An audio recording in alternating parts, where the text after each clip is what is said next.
असतपूर येथे गणपती विसर्जन शांततापूर्वक पार पडले. आपण पाहत आहोत सही खबर.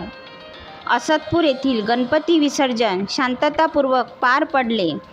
आसेगाव पोलीस अधिकारी एवं कर्मचारी तसेच बीट जमदार रुपेश घोडकर तसेच शेख सरफराज यांच्या कडक बंदोबस्ताने आनंदात येऊन शांततापूर्वक गणेश विसर्जन पार पडले. हनुमान गणेश उत्सव मंडळ, नृसिंह गणेश उत्सव मंडळ, जय भोले गणेश उत्सव मंडळ तसेच क्रांती गणेश उत्सव मंडळ या चारही मंडळांनी असतपूर मेन चौक हनुमान मंदिरच्या ठिकाणावरून मिरवणूक काढली. त्यांनी शांततापूर्वक गणपती विसर्जन केले. यामध्ये सर्वात मोठे यश आसेगाव पोलिसांचे होते. यांच्या कडक बंदोबस्ताने गणपती विसर्जन आनंदात शांततेने पार पडले. News reporter Usha Pansare, असतपूर.